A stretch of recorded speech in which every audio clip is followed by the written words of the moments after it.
오늘 주신 하나님의 말씀은 창세기 30장 25절에서 43절까지 좀 길지만 처음부터 끝까지 다 같이 한 목소리로 읽고 하나님 말씀 증거하겠습니다. 창세기 30장 25절에서 43절까지입니다. 시작. 라헬이 요셉을 낳았을 때에 야곱이 라반에게 이르되 나를 보내어 내 고향 나의 땅으로 가게 하시되 내가 외삼촌에게서 일하고 얻은 처자를 내게 주시어 나로 가게 하소서. 내가 외삼촌에게 한 일은 외삼촌이 아시나이다. 라반이 그에게 이르되 여호와께서 너로 말미암아 내게 복 주신 줄을 내가 깨달았노니 내가 나를 사랑스럽게 여기거든 그대로 있으라. 또 이르되 내 품삯을 정하라. 내가 그것을 주리라. 야곱이 그에게 이르되 내가 어떻게 외삼촌을 섬겼는지 어떻게 외삼촌의 가축을 쳤는지 외삼촌이 아시나이다. 내가 오기 전에는 외삼촌의 소유가 적더니 번성하여 때를 이루었으니 내 발이 이르는 곳마다 여호와께서 외삼촌에게 복을 주셨나이다. 그러나 나는 언제나 내 집을 세우리이까. 라반이 이르되 내가 무엇으로 내게 주랴. 야곱이 이르되 외삼촌께서 내게 아무것도 주시지 않아도 나를 위하여 이 일을 행하시면 내가 다시 외삼촌의 양떼를 먹이고 지키리이다. 오늘 내가 외삼촌의 양떼에 두루 다니며 그 양 중에 아롱진 것과 점 있는 것과 검은 것을 가려내며 또 염소 중에 점 있는 것과 아롱진 것을 가려내리니 이 같은 것이 내 품삯이 되리이다. 후일에 외삼촌께서 오셔서 내 품삯을 조사하실 때에 나의 의가 내 대답이 되리이다. 내게 혹시 염소 중 아롱지지 아니한 것이나 점 없는 것이나 양 중에 검지 아니한 것이 있거든 다 도둑질한 것으로 인정하소서.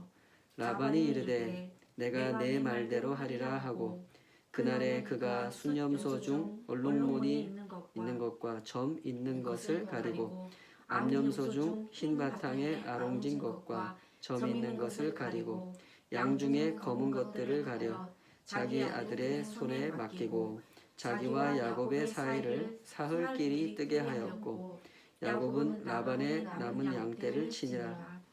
야곱이 버드나무와 살구나무와 신풍나무의 푸른 가지를 가져다가 그것들의 껍질을 벗겨 흰 무늬를 내고 그 껍질 벗긴 가지를 양떼가 와서 먹는 개천의 물 구유에 세워 양떼를 향하게 하매 그 떼가 물을 먹으러 올 때에 새끼를 베니 가지 앞에서 새끼를 뱀으로 얼룩얼룩한 것과 점 있고 아롱진 것을 낳은지라.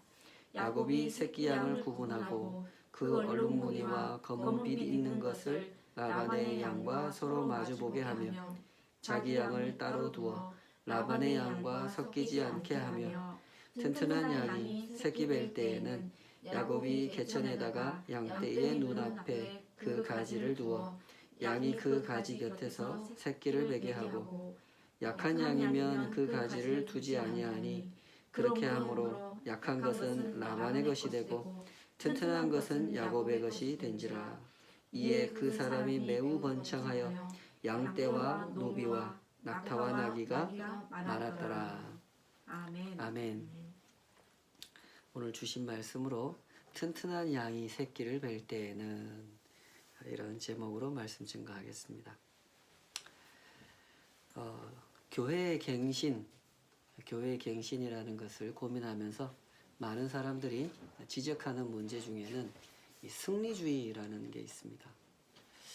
교회가 잘못된 승리 개념을 가지고 있으며 잘못된 방식으로 그 승리를 추구하기 때문에 교회의 본질, 신앙의 본질을 상실한 채로 세상의 빛이 되기보다는 오히려 세상을 어둡게 하고 세상의 힘이 되기보다는 오히려 세상의 짐이 되고 있다는 그런 이야기입니다. 이것은 다른 누구에 대한 이야기가 아니라 우리 자신에 대한 이야기이므로 우리는 진지하게 이 문제 앞에 서야 됩니다. 세상을 관찰해보고 역사를 공부해보면 사람들은 항상 그렇게 살아왔습니다. 사람들은 승리를 좋아하죠. 이기는 걸 좋아합니다. 논쟁도 하고 경쟁도 하고 전쟁도 하면서 어쨌든 이기려고 했습니다. 그것이 이제까지 세상이 살아온 방식이었습니다. 이김으로써 나의 정당성을 주장하고 이김으로써 나의 이익을 지키려고 했죠. 이 과정에서 사람들의 마음에 분명하게 학습되어 있는 사실이 있어요. 그것은 지면 손해본다. 지면 나쁜 사람 된다. 라는 그런 교훈이 학습되어 있는 겁니다. 일본 속담에 그런 말이 있다 그래요. 이기면 관군, 지면 반군. 일본의 그 전국시대에 영주들이 난립하면서 전국에서 전쟁이 일어났단 말이에요. 그 통일의 과정에서 누군가는 이기고 누군가는 져요. 이기는 쪽이든 지는 쪽이든 사실 다를 바가 전혀 없어요. 누구 하나 대의를 위해서 싸우는 사람이 없고 누구 하나 정의를 추구하는 사람이 없습니다. 그저 이기기 위해서 싸운 겁니다. 그러니 전쟁의 승패에 따라서 이기면 관군이 되는 거고 지면 반란군이 되는 거예요. 어찌 이런 일이 일본만의 일이겠습니까? 온 세상의 역사가 다 그렇지 않습니까? 사람들은 이런 세월을 살아오면서 그 마음에 스스로 각인시켜온 그 가치관이라는 게 있습니다. 무조건 이겨야 된다는 거죠. 정의롭게 이기느냐, 사랑스럽게 이기느냐, 그런 것은 하나도 중요하지 않습니다. 비열해도 괜찮고 비겁해도 괜찮습니다. 이기기만 하면 된다. 어쨌든 이겨야 된다. 이기면 관군, 지면 반란군이 되는 거니까. 그런 잘못된 승리 개념을 사람들은 확립하고 있는 것이죠.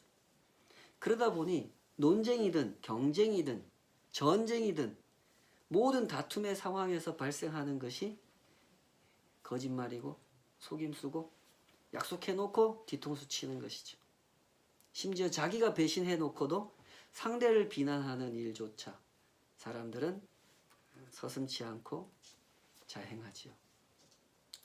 야곱과 라반의 이 임금 거래, 이 이야기는 바로 그런 세상의 현실을 적나라하게 보여주는 이야기입니다.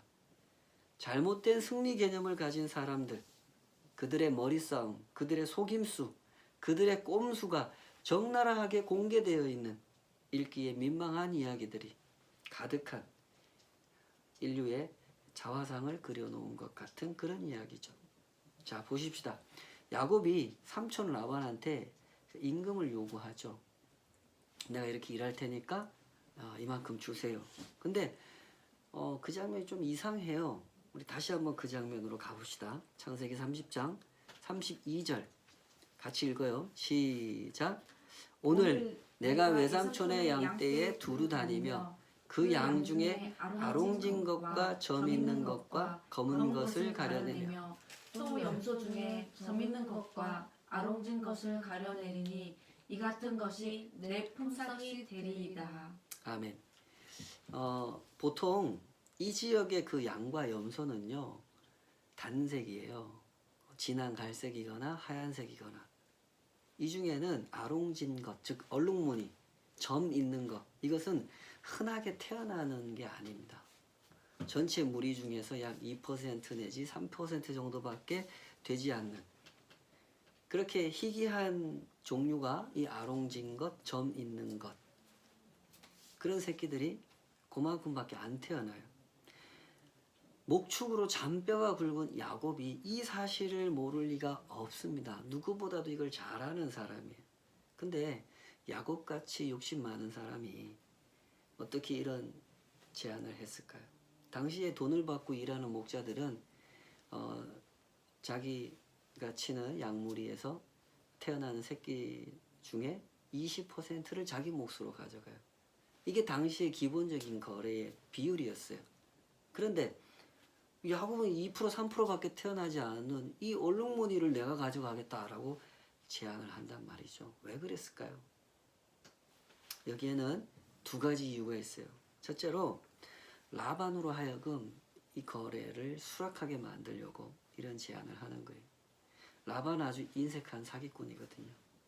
우리 31장 7절에 가서 보면은 이제 야곱이 자기 아내들한테 내가 그동안 어떤 세월을 살았는지 설명하는 그 맥락에서 이런 얘기해요.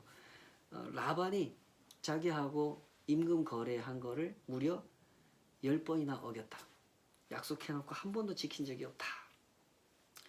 약속할 때는 철석같이 하지만 막상 임금을 줘야 할 때가 되면 별의별 핑계를 대면서 나한테 제대로 된 임금을 준 적이 없다. 이런 이야기를 하죠. 그러니 야곱의 입장에서는 이 라반이 받아들일 만한 그런 제안을 해야 했던 겁니다. 그리고 둘째로 진짜 이유는 여기 있어요. 야곱은 하나님께로부터 입수한 정보를 가지고 있기 때문에 그래요. 31장 11절 12절을 우리 한 장 넘어가서 한번 봐봅시다. 야곱이 라반과 거래하기 전에 꾸었던 꿈 이야기를 자기 아내들한테 들려주는데요. 그 장면에서 이렇게 설명해요. 창세기 31장 11절 12절 시작. 꿈에 하나님의 사자가 내게 말씀하시기를 야곱아 하기로 내가 대답하기를 여기 있나이다 하매 이르시되 내 눈을 들어보라. 양떼를 탄 순양은 다 얼룩무늬 있는 것, 점 있는 것과 아롱진 것이니라. 라반이 내게 행한 모든 것을 내가 보았노라. 하나님이 꿈에 야곱한테 나타나가지고 중요한 정보를 가르쳐줘요. 야, 야곱아, 내가 라반이 너 괴롭히는 거 다 봤다. 내가 너를 도와줄 것이니까 잘 봐. 저 순양 보이지? 꿈속에서 보여주신 거예요. 순양 잘 봐봐. 저 순양이 지금 어떤 무늬하고 있어? 단색이 아니고 얼룩무늬, 점 있는 거, 그런 모양을 하고 있지? 저 순양을 통해서 태어나는 새끼들은 얼룩무늬, 점 있는 거 이런 게 태어날 거야. 그러면 알겠지? 네가 라반과 거래를 할 때 이 정보를 사용하란 말이야. 알겠지? 하고 가르쳐 주신 거예요. 야곱한테는 정말 특별한 정보가 주어진 겁니다. 그래서 야곱이 라반하고 이런 이상한 거래를 맺은 거예요. 라반의 머리 위에 계신 하나님이 그 하나님께서 가르쳐 주신 그 정보를 근거로 지금 라반과 계약을 맺은 거죠. 그러니 당연히 야곱이 승리하지 않겠습니까? 그러나 그 이후에 야곱이 보여주는 모습은 너무나 치졸하고 신앙적이지가 않습니다. 물론 라반도 마찬가지예요. 계약이 끝난 후 라반이 먼저 움직여요. 약속 어떻게 했어요? 얼룩무늬, 아롱진 거 이런 거 태어나면 제가 가질게요. 그래, 그러자 하고 약속해놓고 라반이 돌아서서 뭐해요? 읽어봅시다. 창세기 30장 35절 36절. 라반이 아주 야비한 짓을 합니다. 시작. 그날에 그가 순염소 중 얼룩무늬 있는 것과 점 있는 것을 가리고 암염소 중 흰 바탕에 아롱진 것과 점 있는 것을 가리고 양 중에 검은 것들을 가려 자기 아들들의 손에 맡기고 자기와 야곱의 사이를 사흘길이 뜨게 하였고 야곱은 라반의 남은 양떼를 치니라. 라반은 역시 라반이에요. 간사하고 야비한 사람. 야곱의 몫이 될 새끼를 한 마리라도 덜 태어나게 하려고 라반이 이런 수작을 부리고 있는 겁니다. 새끼를 낳을 수 있는 순염소, 암염소, 순양, 암양을 다 조사해가지고 얼룩무늬, 검은 무늬 이런 거는 가려내요. 야곱의 무리 속에서. 그래가지고 자기 아들이 치는 무리 속에다 이 녀석들을 보내죠. 그렇게 해놓고 두 무리로 나누어 넣어서 자기 아들이 치는 무리와 야곱이 치는 양 무리를 사흘 길이 떨어지게 만들어요. 거리가 가까우면 무슨 일이 생길까요? 짐승들은 교배를 할 때 냄새를 맡고 간단 말이에요. 네? 암염소가 발정기가 되면 냄새를 풍겨요. 그 냄새를 맡은 순양이 그 암염소를 찾아서 온단 말이에요. 그러니까 거리가 좀 가까우면 다른 떨어진 무리라 할지라도 이 순양이 와가지고 이 새끼를 베게 만들까봐 야곱의 양무리에 있는 암양한테 새끼를 베게 만들까봐 일부러 그렇게 거리까지 3일 길을 떨어뜨려 놓은 거예요. 이 사람이 라반이에요.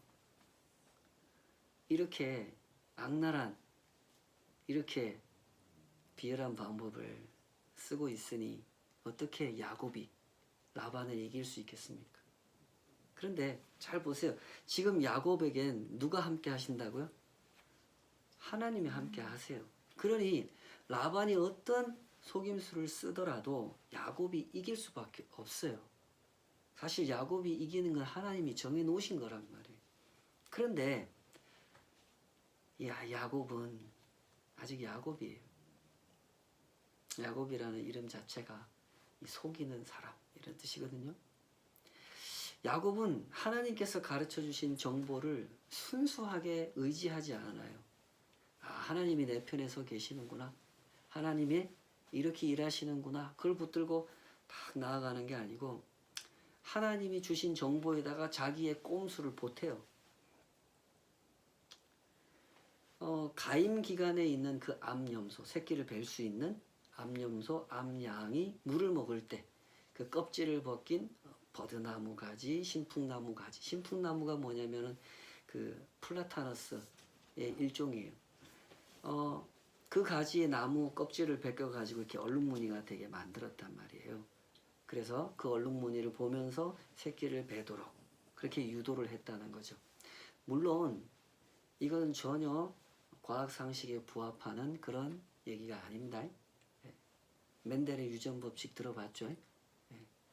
뭐 이게 부모가 가지고 있는 형질에 의해서 새끼가 태어나는 것이지 뭐 이렇게 얼룩무늬를 봤다 그래가지고 얼룩무늬 새끼를 낳고 이런 건 아니에요. 그런데 왜 야곱은 이런 행동을 했을까요? 아마도 이 고대인들에게는 이런 믿음이 있었던 것 같아요. 일종의 민간요법이죠. 얼룩무늬를 보면 그 암양이 얼룩무늬 새끼를 낳는다. 이런 민간 신앙을 가지고 이런 행동을 한 것 같다. 이 말입니다. 야곱이 이런 민간 신앙을 가지고 이렇게 쓸데없는 행동을 한 거예요. 게다가 야곱은 튼튼한 양이 새끼를 뵐 때만 얼룩무늬를 보여주고 허약한 양이 새끼를 뵐 때는 안 보여줬어요. 왜? 튼튼한 양이 낳는 새끼는 튼튼한 새끼. 그 새끼만 내 몫이 되게 만들려고. 허약한 양이 낳는 허약한 새끼는 라반의 것이 되게 만들려고 이런 짓을 했다는 거예요. 참 부끄러운 이야기죠. 씁쓸한 이야기예요. 결과적으로 야곱이 많은 재산을 갖게는 되었지만 그럼에도 불구하고 이건 참 부끄러운 이야기예요. 야곱이 이런 조치를 취하지 않았더라도 하나님께서 어련히 알아서 이 모든 재산을 갖게 하실 것인데 야곱은 하나님의 손에 그 모든 걸 맡기지 않았어요. 그래서 이렇게 어리석은 짓을 했던 것입니다. 자, 여기서 우리는 중요한 질문을 해야 됩니다. 성경은 왜 이런 이야기를 이렇게 자세하게 들려주는가 하는 질문이죠. 보시다시피 이건 자랑스러운 얘기가 아니에요. 서로 속이고 속고 하는 그런 이야기입니다. 그런데 굳이 이런 이야기를 이렇게 상세하게 들려주는 이유가 뭘까요? 그것은 이 성경을 읽는 독자로 하여금 자기를 돌아보게 만들려고 이렇게 기록하고 있는 겁니다. 내가 그동안 어떻게 살아왔는지를 돌아보게 하려고. 이 창세기를 읽는 첫 번째 독자, 1차 독자 이런 표현을 쓰는데 창세기를 처음 읽은 독자들은 지금 광야길을 걸어가고 있는 이스라엘 백성들이에요. 출애굽 2세대 이런 표현을 쓰기도 합니다. 지금 이 사람들이 이런 야곱의 이야기를 읽으면서 무슨 생각했을 것 같아요? 자기들보다 시간 간격으로 따지면 약 600년 전에 살았던 조상이에요. 야곱이. 출애굽 2세대가 볼 때. 600년 전에 살았던 우리 조상 야곱이 세상에 라반의 집에 가가지고 자기 재산을 가지고 나올 때 이런 일이 있었네? 이걸 읽으면서 무슨 생각했을 것 같아요? 가만히 이 이야기를 보면요. 출애굽 이야기하고 굉장히 닮아 있어요. 그런 생각이 드세요? 라반은 애굽의 바로 왕 같은 인물이에요. 야곱은 이스라엘 같은 인물이죠. 서로 역할이 그래요. 하나님의 종 모세가 바로 왕한테 찾아와 가지고 이 이스라엘 백성들 하나님의 백성이니까 내보내 주십시오. 그랬더니 애굽 왕 바로가 안 된다. 이건 내 백성이다. 이러면서 거부하죠. 그러다가 하나님께서 몇 가지 막 재앙을 보내시니까 알았다. 내보내라. 약속했다가 취소했다. 약속했다가 취소했다. 이거를 무려 10번을 반복하죠. 그러는 와중에 바로는 10번의 재앙을 만나게 되죠. 라반이 야곱한테 10번 약속해놓고 그거 안 지킨 이야기하고 이 이스라엘 백성을 내보내주겠다고 바로가 약속해놓고 10번을 안 지키면서 10가지 재앙을 받은 이야기. 굉장히 닮아있죠. 출애굽 1세대는 이 이야기를 읽으면서 틀림없이 이런 생각을 했을 거란 말이에요. 아, 우리 출애굽 이야기하고 되게 닮았네. 지금 이 라반이 꼭 바로왕하고 같은 사람이란 말이에요. 10번이나 약속해놓고 제대로 그 약속을 지키지 않아요. 그러자 어떻게 합니까? 하나님께서 개입하세요. 하나님께서 개입하여 야곱을 도와주시죠. 그런데 그때 야곱이 어떻게 해요? 아까 읽어보신 그대로 이스라엘 백성들이 출애굽하는 과정 속에서도 어떻게 됐습니까? 바로가 10번이나 약속하고 안 지키고 약속하고 안 지키고 하는 과정 속에서 하나님께서 개입하여 이 바로로 하여금 결국 이 백성들을 내보내게 만들도록 하나님이 일하시고 있을 때 그때 이스라엘 백성들은 어떻게 했어요? 불평하고 원망하고 모세한테 막 화내면서 왜 괜히 우리한테 와가지고 저 바로 왕 화나게 만들어서 우리 더 고생시키느냐. 광야를 지나가면서도 홍해를 건너기 전에도 계속해서 불평하고 원망하고 그게 이스라엘 백성들이었죠. 라반과 바로 왕, 야곱과 이스라엘 너무너무 닮아있는 이야기입니다. 사람들은 언제나 승리를 오해하고 있어요. 내 욕심이 원하는 결과가 생기면 그것은 승리이지만 내가 원하는 결과가 생기지 않으면 그것은 패배라고 생각하죠. 그래서 라반처럼 살고 야곱처럼 사는 거예요. 내 손으로 승리를 조작할 수 있다고 생각하면서 거짓말도 하고 속임수도 하고 약속했다가 안 지키기도 하고 온갖 악랄한 방법을 다 사용하는 거예요. 라반은 그런 사람이니까 바로는 그런 사람이니까 하나님도 믿지 않고 하나님도 두려워하지 않는 그런 무지막지한 사람들이니까 그 사람들은 그렇다고 쳐도 야곱은 그러면 안 되잖아요. 이스라엘은 그러면 안 되잖아요. 하나님의 백성은 그러면 안 된단 말이에요. 야곱은 하나님께서 구별해 놓은 사람이니까 야곱은 그러면 안 되는 거예요. 하나님께서 야곱을 라반한테 보내신 이유가 뭐예요? 회개하게 하고 훈련받게 하려고 보내신 거거든요. 보라는 거예요. 야곱한테. 야곱아 봐라. 너 이 라반이 사는 모습을 좀 봐라. 얼마나 야비하고 얼마나 잘 속이고 얼마나 악하냐. 얼마나 약속을 안 지키냐. 네가 너 형을 그렇게 속였다. 네가 너 아버지 그렇게 속였어. 네가 그렇게 살아오지 않았느냐.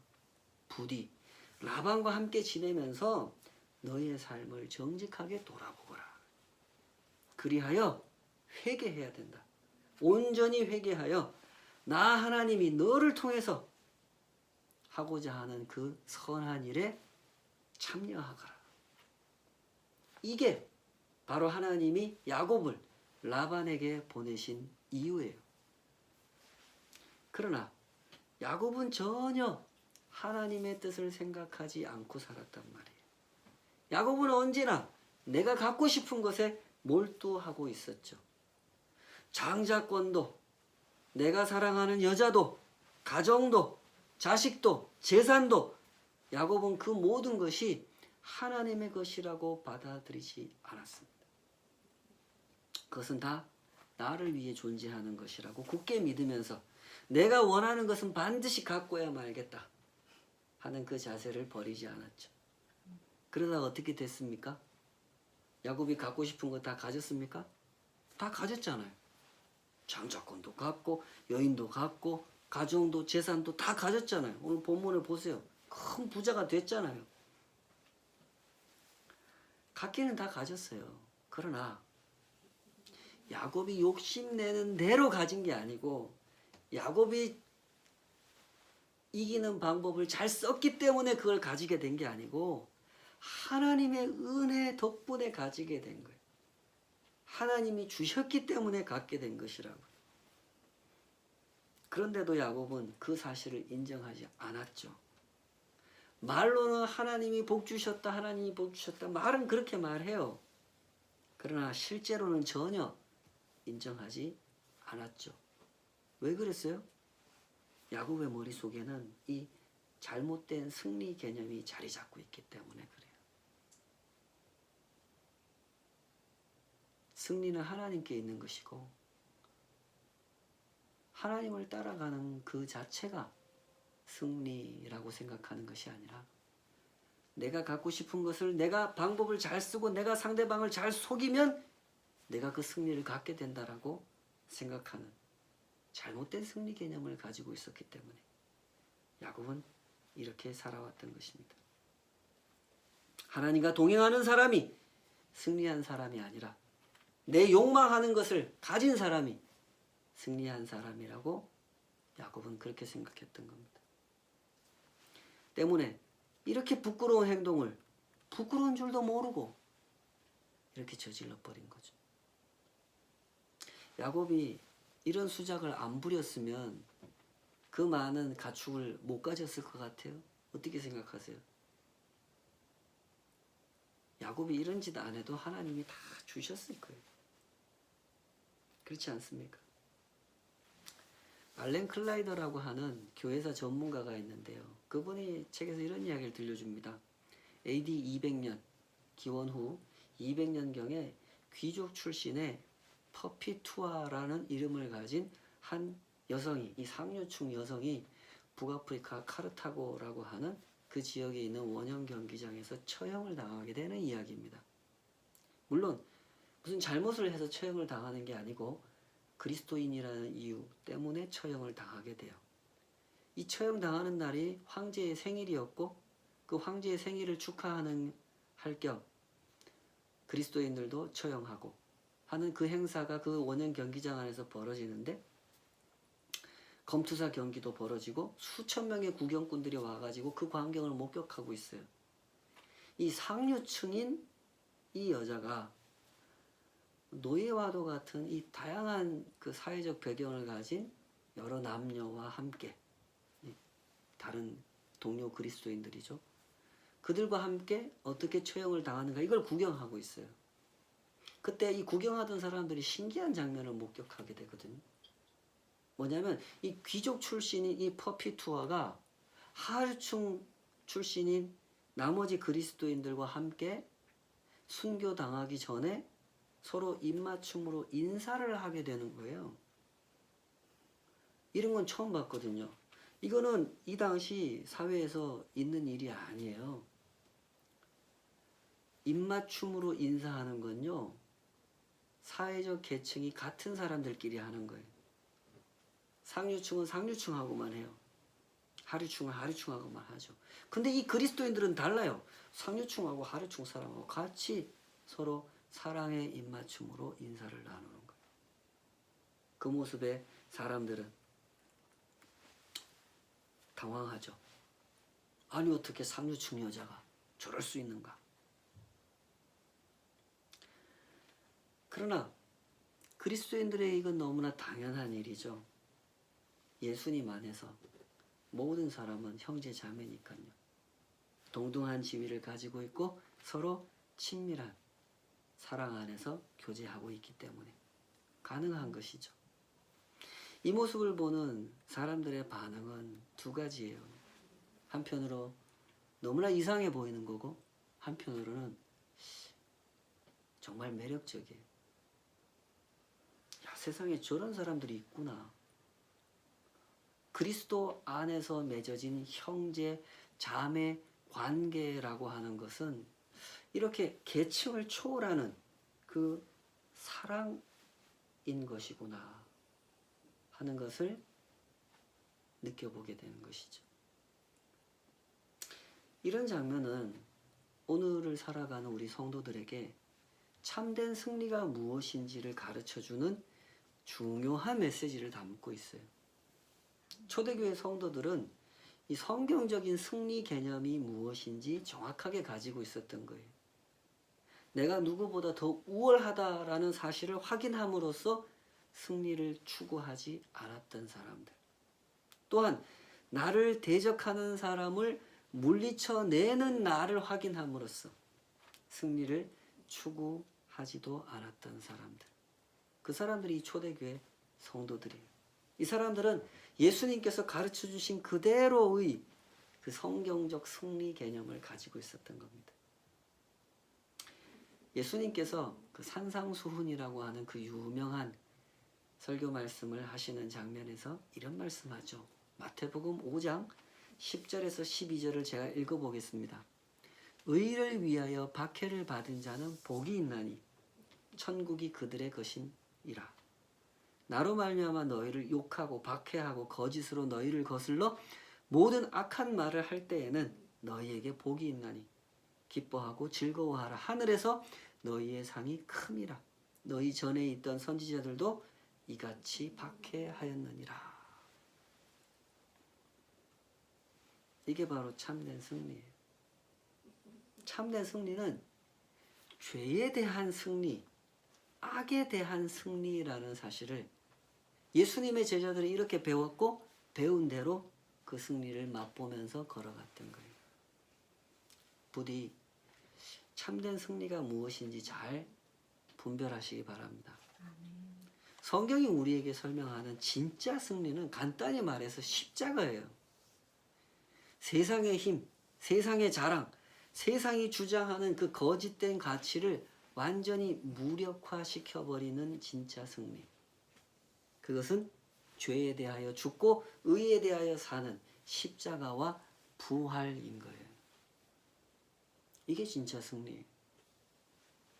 서로 다투면서 누가 더 높은지를 따지던 그 제자들에게 예수님께서 이렇게 말씀하지 않았습니까? 우리 이번 주 큐티 말씀 마가복음 10장 44절. 너희 중에 누구든지 으뜸이 되고자 하는 자는 모든 사람의 종이 되어야 하리라. 예수님께서 예수님의 제자들에게 바로 여러분에게 가르쳐 주신 권세, 영광, 승리라고 하는 것은 이렇게 다릅니다. 세상에서 자랑하는 거짓 승리와 전혀 다른 것이죠. 이기면 관군, 지면 반군이 아닙니다. 주와 함께 죽으면 주와 함께 사는 것이죠. 부디 이 길을 가시기 바랍니다.